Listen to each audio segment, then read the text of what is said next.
자, 다음 주제로 좀 넘어가 보겠습니다. 정치권 소식 좀 본격적으로 전해드리죠. 이른바 고발사주 의혹. 대단합니다. 치열하고 공방이요. 서로를 겨냥해서 여러 가지 의혹 제기 쏟아지고 있고요. 상대를 겨냥한 어떤 공세적인 발언도 쏟아지고 있습니다. 자, 먼저 두 가지 기사를 좀 전해드리겠습니다. 오늘 아침 신문에 좀 새롭게 나온 소식들이죠. 보겠습니다. 고발장 전달자는 손준성 검사 유력한 정황이 있다. 제목이 이렇게 돼 있어요. 다음 열쇠는 그 고발장의 작성자 실체다. 이렇게 돼 있습니다. 자, 그럼 정황이라는 게 뭘까요? 지금 공수처가 수사를 하고 있잖아요. 조성은 제보자입니다. 언론 통해 정황 증거를 제시했다. 그러니까 손중선 보냄, 이 텔레그램 메신저에 이런 표시가 돼 있잖아요. 그 파일과 함께. 그런데 이 프로필을 확인해 보니까 손 검사 계정의 배경과 동일함이 확인됐다. 뭔가 일치되는, 연결되는 이런 지점도 있었다는 거예요. 그렇기 때문에 맞는 거 아니냐 이런 정황이 있다는 겁니다. 그래서 공수처도 역시 이런 거에 대해서 증거를 확보한 거 아니냐는 얘기도 나옵니다. 그리고 공수처 고발장 작성 주체 파악 후 수사 계속 진전시킬 듯하다. 이런 내용입니다. 기사 하나 더 보겠습니다. 공수처 영장에 등장한 제3의 검사. 자, 그렇다면 이 제3의 검사의 역할은 무엇인가가 궁금해지는 거예요. 여기 보면요. 손준성 검사의 지시로 고발장 작성 이렇게 적혀 있다는 겁니다. 영장에. 그렇다면 또 다른 인물이 등장하게 되는 거잖아요. 과연 이게 어떻게 된 것인가. 지금 공수처에서 수사를 진행 중입니다. 그럼요. 이와 관련해서 어제 공수처가 김웅 의원실에 대해서 압수수색 시도를 했고요. 결국은 어제는 압수수색이 이루어졌습니다. 그 모습을 영상으로 좀 확인해 보겠는데요. 보시죠. 어제 오후 모습입니다. 사실은 그동안 두 차례 정도 시도가 있었지만 반발 속에서 안 됐고요. 근데 어제는 얘기를 통해서 이런 압수수색이 진행이 된 겁니다. 그리고 그 전에는 보좌관 PC까지 들여다본다 이런 얘기가 있었는데 어제는요 김웅 의원의 PC에 대해서 압수수색이 이루어졌습니다. 자, 올해 이런 모습이었습니다. 자, 이 얘기 좀 해보겠습니다. 이종훈 평론가. 지금 손중선 보냄. 사실 이게 과연 무슨 의미가 되는 건가? 그래서 이게 혹시 조작 가능성도 있지 않나 여러 가지 얘기했는데 일단 뭔가 이 고발장 파일을 보낸 인물은 이 현직 검사, 손준성 검사 이런 정황이 있다는 걸 나와요. 그렇다면은 지금까지 공수처 수사 진행 사항을 보면은 손준성 검사가 누군가에게 고발장을 보냈다는 정황은 나왔어요. 그런데 그동안 손준성 검사는 김웅 의원에게 송부한 적 없다. 그리고 본인이 작성한 적 없다. 이렇게 얘기했거든요. 그렇다면 누군가에 보내서 다른 사람을 통해서 김웅 의원에게 전달할 가능성. 지금 이런 가능성이 좀 거론되고 있거든요. 이거 좀 어떻게 봐야 됩니까, 그럼? 네. 그러니까 조금 전에 말씀하셨듯이 이제 손준성 검사의 입장은 딱 두 가지예요. 그러니까 고발장 작성한 적 없다. 예. 김웅 의원에게 보낸 적 없다. 이제 이건데 지금 텔레그램 이제 문자 왔다 갔다 하고 한 거, 파일 왔다 갔다 하고 예. 한 거 지금 다 공개가 지금 돼 있는 상황이고 예. 발송 주체는 손준성으로 일단 나온다는 예. 거고 그럼 손준성이란 인물명을 그러면 누군가 조작해서 이렇게 집어넣은 거냐 아니냐 예. 그 논란도 좀 있었는데 예. 손준성 그 검사 본인인 가능성이 높은 것으로 지금 정황상으로는 그게 아닐 가능성이 이제 네. 정황이 커졌다는 거죠. 이제 그렇게 좀 이제 가는 것 같아요. 그래서 예. 제가 보기에는 이 주고받은 주체가 손준성 검사인 것은 거의 확실한 것 같고 예. 다만 이제 남는 문제는 그럼 고발장을 이제 손 검사가 작성했는지 그 여부인데 예. 이와 관련해서 지금 공수처를 통해서 지금 들려오는 얘기는 조금 예. 전에도 이제 설명이 있었습니다만 그러니까 손 검사 밑에서 일하는 누군가 또 다른 검사가 이걸 작성한 것이 아닌가. 그러니까 작성을 시켜서 받은 고발장을 김웅 의원에게 보낸 거 아니냐. 대략 이제 이런 식으로 지금 근데 얘기가 지금 보면은 전개가 되는 본인은 것 김웅 같습니다. 의원한테 송부한 적이 없다. 그러나 지금 보면 누군가한테 보내긴 한 것 같은데 그럼 다른 사람을 거쳐서 김웅 의원한테 갈 수도 있다. 지금 이런 가능성이 나오는 거잖아요. 네, 그런데 이제 거쳐갔다라고 한다면 예. 거기 텔레그램 문자에 그 거쳐간 사람 그 제3의 인물 이름이 떠야 되겠죠. 발송 주체로. 예. 그런데 그런 인물은 지금 아직까지 포착이 안 돼 있단 말이에요. 그러면 손 검사 그 텔레그램을 누군가 도용해서 보냈다거나 아니면 그 대신해서 좀 보냈다든가 예. 뭐 이런 식이 될 텐데 예. 그럴 개연성은 상대적으로 좀 희박하다라고 좀 봐야 되겠죠. 텔레그램이라는 것 자체가 예. 사용하시는 분들이 보면 굉장히 기밀성을 지금 많이 생각해서 그걸 쓰시잖아요. 예. 보통 그런 걸 고려할 때 손준성 검사 이외의 사람이 그거를 보냈을 가능성은 그렇게 높지는 않다. 이렇게 봐야 할 것 같습니다. 그러니까 지금 나오는 게 일단 여기 보면 뭔가 전달한 거는 손 검사가 맞는 것 같다. 일단 정황이 그렇다는 거예요. 여러 증거 제시에 통해서. 공수처도 좀 그렇게 보고 있는 것 같고요. 자, 그런데 그게 김웅 의원한테 바로 갔는가 아니면 또 어떤 다른 전달 경로를 통해서 갔는가. 그리고 그 문제가 된 고발장 이건 누가 작성을 했는가. 지금 뭐 이런 쪽으로 점점 수사가 좁혀지고 있어요. 일단 상황은 이렇습니다. 다음 내용은요. 이 사항을 둘러싼 여야의 공방을 좀 다루고 있는데요. 보시죠. 박범계 법무장관. 윤석열과 손준성은 특별한 관계다. 권성동 국민의힘 의원. 박지원과 조성은은 수양딸 이상이다. 그러니까 역시 특별한 관계다. 봐라. 이렇게 둘이 특별하고 이렇게 둘이 특별하다. 이런 공방이에요, 지금. 어제 국회 대정부 질문에서 나온 얘기입니다. 여야 격돌 이렇게 돼 있죠. 기사 하나 더 보겠습니다. 조성은 원장님 원했던 날짜 이 발언 논란이 됐죠. 어제 정치권 굉장히 이 얘기가 회자 많이 됐어요. 그러자 이제 국민의힘 그다음에 윤석열 캠프 이건 박지원 게이트다. 총공세를 하고 있습니다. 이거에 대해서 조성은 씨가 해명을 했어요. 이거 얼떨결에 나온 말입니다. 그러니까 본인의 뜻 사실이 아니다. 이런 걸 강조한 말이겠죠. 근데 이렇게 해명했지만 국민의힘은 무슨 소리 이거 자백한 거다. 이렇게 가고 있는 겁니다. 야당에서는. 또 여당에서는 무슨 삼류소설 씁니까 지금? 또 이렇게 또 반박하고 있죠. 자, 그럼요. 이와 관련해서 여러 인물들이 얘기를 하거든요. 지금 3명의 인물이 등장하는 영상을 준비했는데요. 차례로 들어보겠습니다. 전임 총장과 손준성 검사와의 관계는 매우 특별한 관계였습니다. 그것을 근거할 수 있는 여러 가지가 있습니다만 지금 밝히기에는 좀 그런 것 같습니다. 박지원 원장과 조성은 씨가 정치적 수양딸이라는 보도가 나오고 있고 또 그 이상의 관계라는 얘기도 있는데 들어봤습니까? 또 윤석열 후보가 고발 사주 의혹 관련 기자회견을 했던 지난 9월 8일 저녁에도 둘이 또 만났다 이런 제보가 있습니다. 박지원 원장의 그런 코치가 있었다라는 반증으로 보이는데 어떻습니까? 얼떨떨이기도 하고 앞단의 문장들이 이제 계속 이제 박지원 원장님과의 관계를 여쭸던 내용들이었기 때문에 이제 이거를 붙여서 자꾸 해석을 하시려고 하는데 이미 많이 그 부분에 대해서는 관계없다라는 부분은 왜 그런지 SNS 장문으로도 밝혔고요. 우리 박 원장님과 저의 관계를 자꾸 오해를 하시는데요. 일단 제가 누구 말을 잘 듣거나 상의를 하지 않는 성격입니다. 자, 우리 원장님이 뭐 원하는 날짜 이 발언이 논란이 됐잖아요. 이거에 대해서 지금 조성은 씨가 어떤 설명을 내놨고요. 다음 화면은 박지원 국정원장의 언론 인터뷰를 통한 설명입니다.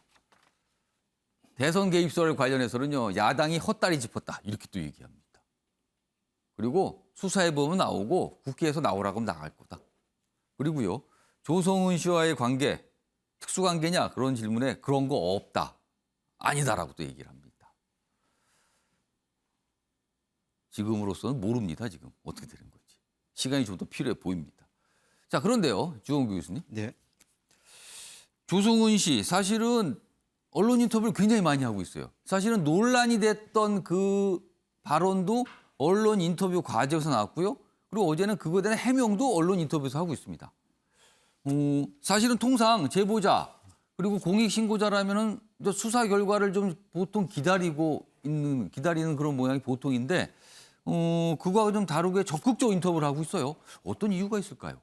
그 심정은 좀 이해가 되는데요. 먼저 이제 윤석열 후보자가 기자회견을 통해서 제보자를 특정해가지고 이제 비난하고 매도하는 것에 대해서 자신도 가만히 있으면 안 되겠다라는 생각에서 시작된 것 같습니다.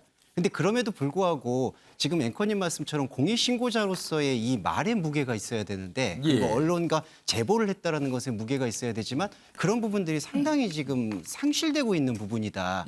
그리고 이 박지원 국정원장도 사실 어떻게 보면은 조성은 씨의 SNS를 통해서 촉발된 거거든요. 그러니까 오해의 소지를 불러일으킨 것은 확실하다고 볼 수가 있습니다. 네. 그래서 조성은 씨가 이렇게 언론 인터뷰를 자주 하게 되면은 계속 꼬투리를 잡힐 수밖에 없다라고 볼 수가 있는데 예. 저는 국민의힘도 이 접근을 게이트라는 용어를 써서 접근하면 역풍을 맞을 수도 있다고 봅니다. 왜 그러냐면은 10분 양보해서 야당이 제기하는 이 게이트 의혹에 대해서 수용을 한다 하더라도 그거는 예. 박지원 국정원장과 조성은 씨의 부적절한 만남에 국한되는 것인데 지금 국민의힘이나 윤석열 캠프 측에서 소명을 해야 되는 것은 손중성 검사로부터 촉발된 그 고발장 의혹에 대한 것을 방어해야 될 필요성이 있거든요. 예. 근데 이 부분을 지금 게이트라고 이렇게 할 때 저는 오히려 역풍을 맞을 수 있기 때문에 지금 어떻게 보면 조성은 씨 리스크에 대해서 국민의힘이 더 관리를 해야 된다. 그렇게 생각합니다. 그러니까 각각의 의혹 제기가 지금 있다는 거죠. 근데 왜 한쪽만 보냐 이 말씀이네요 지금요. 다음 내용도 좀 있는데요. 이어가 보겠습니다. 윤석열 전 총장이 등장하는데 새롭게 또 의혹 제기를 좀 한 게 있어요. 윤석열, 박지원, 조성은 만난 자리에 동석자가 있다더라. 제3자 개입설을 주장하는 겁니다. 이게 진짜 그렇다면은 뭐가 좀 상황이 새롭게 되는데 모르죠. 일단 주장입니다. 윤 캠프 박, 조 그리고 성명불상자를 고발했어요. 뭐 파악이 안 된 상태에서 보통 성명불상자 누군지 모르지만 문제가 있다 이렇게 해서 고발을 하죠. 그러나 이제 조성은 씨는 박 원장과 나 둘뿐이었다. 없다 다른 사람은. 아무튼 이런 상황이 이렇게 돼 있어요. 다음 하나 더 보겠습니다. 그리고 또 오늘 언론에 또 이런 얘기가 나와요. 조성은 박지원 국정원장 만나기 전에 이틀간 파일을 100건 이상 다운받았다. 그러니까 그 직전에 뭔가를 많이 이게 차곡차곡 쌓았다는 뜻이 되잖아요. 그래서 이게 특히 뭐 손중성 보낸 뭐 관련 파일들을 뭐 내려받았다. 그러고 나서 이틀 뒤에 만났다. 뭐 이렇게 되는 거예요. 그러면은 이게 단순히 그냥 시기상 우연입니까? 라고 이 기사는 묻고 있는 거죠, 지금요. 이 얘기 좀 해보겠습니다. 이재용 전 의원. 네. 윤석열 캠프에서 동석자 있다고 한다. 동석자 의혹 제기를 했어요. 네. 이거는 어떻게 되는 걸까요, 그러면은? 저도 모르겠습니다. 네. 뭐 하루하루가 지날 때마다 하루하루 의혹 제기가 이렇게 더해지고 있죠, 지금. 뭐 아침, 점심, 저녁으로 새로운 뭐 팩트인지 팩트가 아닌지 예. 정황상 여러 가지 지금 방향으로 얘기가 흘러가고 있어서 그 제3자가 누구인지에 대해서는 저는 모르겠고 다만 있었는지 없었는지에 대해서도 지금 이제 파악이 들어가야 될 텐데. 이것도 좀 고발을 했으니까 또 들여다 보겠죠. 그렇죠. 근데 지금 현 상황에서는 아마 각 캠프마다 예. 또 각 당마다 여러 가지 제보를 받고 있을 겁니다. 네, 근데 그 제보를 통해서 신빙성이 전혀 없는 것을 가지고 고발장까지 썼을까? 여기에 대해서는 저희가 좀 지켜봐야 된다는. 추정컨대 관련 제보가 들어왔고 그게 어느 정도 신빙성이 있다는 판단을 했으니까 고발까지 간 거 아니겠는가? 그렇죠. 뭐 아까 말씀하셨듯이 역풍에 대한 말씀도 하시고 했는데 이런 여러 가지 행동들을 취했을 때 이게 어떻게 되돌아올지에 대해서 뭐 지금 예단하기 힘들지만 그래도 지금 현재 하는 행동에 있어서는 지금까지 받았던 여러 가지 뭐 제보를 통한 정보들 이런 거를 근거로 행위를 하지 않겠습니까? 그래서 아마 그 부분에 있어서는 어느 정도 신빙성이 있는 제보를 받고 이 고발장을 접수한 게 아닌지 그런 지금 예측을 해봅니다. 자, 김영주 전 의원님. 네. 그러니까 지금 방금 소개해드린 기사는 두 개예요. 제3의 인물이 동석했을 가능성에 대한 의혹 제기 그리고 고발. 그리고 만나기 전에 집중적으로 파일을 다운로드 받았다. 이 부분도 이거 뭡니까? 이런 또 약간 어떤 의혹 제기 어느 질문인 거죠. 네. 자, 이걸 좀 어떻게 보셨어요? 사실 원래는 저도 이제 국정원장과 제가 따져보니까 2월 7일 저녁 만찬을 국정원장 공간에서 했더라고요. 김영주 전 의원님께서? 예, 제가 해서 그런 상황들 그때 분위기도 알고 아는데 어떻게 보면은 조승은 씨하고 두 사람만 독대하는 것이 더 이상할 수 있죠. 국정원장의 입장에서는. 예. 지금 우리가 무슨 뭐 특별한 공작을 하기 위해서 모였다 하니까 불상사가 있다 없다고 하는데 어찌 보면은 예. 뭐 나이 차이가 있지만 조승원 씨 한 사람을 위해서 그 많은 경호인들을 들고 밖으로 나간다는 국정원장이 거. 독대를 했다면 예. 그게 오히려 더 부적절했을 수도 느껴질 수도 있고 본인이 그때 얘기를 했습니다. 국정원장이 야 밖으로 다니기도 힘들다. 내가 다니면 공개적인 공간에 가면 사실은 옆에서 수행원들이 따라다니고 불편하지 그렇죠. 국정원장 않느냐. 경호원이 예. 붙죠. 그리고 만나지 않은 사람들이 굉장히 많다. 그런데 만날 때 같이 만났을 가능성이 있는데 왜 조승원 씨의 말이 맞는지 틀린지는 모르겠어요. 둘이 만날 수도 있는 거죠. 예. 그리고 그런 의미에서 2월 달에 만났을 때 본인이 우리한테 강조했던 게 국내 정치는 완전히 끊었다. 그래서 국내 정치를 공작하던 그 건물까지 팔아서 오히려 했다. 이제 이런 부분이 있는데 너무 우리가 그 모임 자체, 만남 자체를 그런 어떤 이상한 계획이 있는 것으로 좁혀서 전제한다는 것이 저는 적절하지 않다고 생각하고요. 또 하나는 이 사건도 만났다는 것도 만약에 어떤 특별한 네. 두 사람의 모종의 비밀 시크릿이 있었다면 예. 조승원 씨가 이런 사실 자체를 공개했겠냐 하는 생각도 들어요. 단순히 나는 국정원장하고 밥 먹을 수 있는 사이야. 그리고 이 좋은 호텔에서 밥을 먹었어. 이런 것을 뭐 오히려 친구들한테 공표하고 싶은 마음들이 더 컸다라면 그렇게 심각한 장소, 심각한 모임 아니었을 것이다. 그런 것이 제 생각입니다. 그러니까 조승원 씨 입장에서는 뭔가를 이렇게 좀 알리고 자랑하고 싶은 마음이 있었지 않을까? 그리고 세 명이 만나는 것보다 둘이 만나는 게 더 이상하지 않습니까? 지금 김용주 전 의원은 그렇게 얘기를 하신 거예요. 기사를 보고 설명을 들어보니까 더 모르겠습니다. 이게 어떻게 된 건지 지금 상황이. 예, 이종우 평론가. 글쎄요, 저는 오히려 그 반대라고 생각합니다. 그러니까 국정원장이라는 자리가 굉장히 위중한 자리잖아요. 예. 그래서 저 같은 사람이 연락해서 만나자 그래도 안 만나 주십니다. 예. 그런데 지금 특수관계가 아니라 그래요, 그죠? 예. 그렇다 그러면 정치인 대 정치인으로 만난 거잖아요, 그죠? 그럼 정치인 대 그렇게 되는 겁니까? 그렇죠. 이게 논리가요? 예, 공적으로 정치인 대 정치인으로 만났는데 사적인 대화만 나눴대요. 그게 상식적으로 납득이 되나요? 그러니까 만나기도 힘든 분을 어떤 정치인이 가서 만났는데 예. 정치 분야에 관한 얘기를 하지 다른 얘기를 했을 가능성은 오히려 없는 거고 다른 얘기를 했다면 오히려 부적절한 거죠. 예, 그래서 사실은 이게 좀 해명할수록 지금 자꾸 꼬이는 부분이 있는 거고 예. 그 식사 자리에는 분명히 두 사람만 있었다라고 지금 박지원 원장이 확인을 했어요. 그런데 그 뒤에도 만났냐라고 기자가 물으니까 만났다는 얘기를 하면서 그 자리에 다른 사람도 있었냐 하니까 있었다라고 얘기를 했어요. 예. 그래서 그 사람 관련해서 지금 동석자 얘기가 나오는 거고 그 동석자가 지금 사실은 여의도 정치권에서는 아주 구체적으로 이름이 거명이 되고 있습니다. 예. 모 캠프의 아무개다. 근데 조성은 씨 같은 경우에도 처음에 그 국민의힘 쪽에서 여의도 정치권 내에서 이름이 실명으로 거론되기 시작했을 때 부인을 했었잖아요. 그죠? 근데 결국 사실로 밝혀졌단 말이에요. 그래서 그 제3의 인물, 그 동석자도 사실일 가능성이 높지 않느냐라는 얘기까지 지금 여의도 정치권에서는 돌고 있다. 예. 이 정도까지만 말씀드리겠습니다. 내일 아침에 뭐가 또 나오겠죠? 그게 사실이든 의혹적이든 뭔가가 또 이렇게 적혀 있을 것 같습니다, 지금. 자, 이 사안 좀 이 정도로 정리하겠습니다.